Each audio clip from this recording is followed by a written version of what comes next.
வணக்கங்க. இப்போ நம்ம எங்கே இருக்கோம்னா, எனக்கு ரொம்ப ரொம்ப ரொம்ப பிடித்தமான ஆதிகேசவ பெருமாள் கோவிலில் தாங்க இருக்கோம். இது ஸ்ரீபெரும்புத்தூரில் ராமானுஜர் கோவில்னு சொல்லுவாங்க.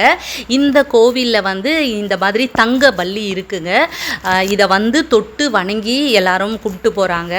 அதாவது இதே மாதிரி தங்க பல்லியை எங்கேயோ பார்த்தோமே அப்படின்னு எல்லாருக்கும் ஞாபகத்து வரும். காஞ்சிபுரத்தில் இருக்க அத்திவரதர் கோவிலில் சீலிங்கில் உங்களுக்கு மேலே பார்த்தீங்கன்னா இந்த மாதிரி ஒரு தங்க பல்லி இருக்கும். அதே போல் இங்கேயும் தங்க பல்லி இருக்குது. இங்கே கோல்டு கலரில் இதெல்லாம் பெயிண்ட்லாம் பண்ணி வச்சுருக்காங்க. வரவங்க அத்தனை பேருமே அதை தொட்டு வணங்கிட்டு போகிறாங்க. அது மாதிரி பண்ணிங்கன்னா உங்களுக்கு அந்த பல்லியால் எந்த தோஷமும் இருக்காது அப்படின்னு சொல்கிறாங்க. இந்த கோவில் ரொம்ப ரொம்ப ரொம்ப ஒரு பழமையான கோவில்கள், பார்ப்பதற்கு ரொம்பவே அற்புதமாக இருக்குங்க. ரொம்ப ரொம்ப எனக்கு எப்படி சொல்கிறதுன்னு தெரியல, அவ்வளோ நல்லாயிருக்கும் இந்த கோவில். இந்த கோவிலில் இருக்க ஒவ்வொரு தூண்லேயுமே அத்தனை சிற்பங்களை வடித்து வச்சுருக்காங்க.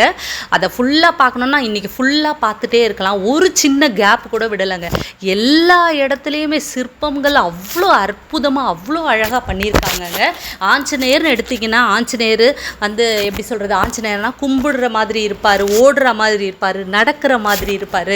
அதே மாதிரி கருடர் பறக்கிற மாதிரி இருப்பார், நிற்கிற மாதிரி இருப்பார், கும்பிடுற மாதிரி இருப்பார். ரொம்ப அற்புதமான கோவில். அனைவரும் பாருங்கள்.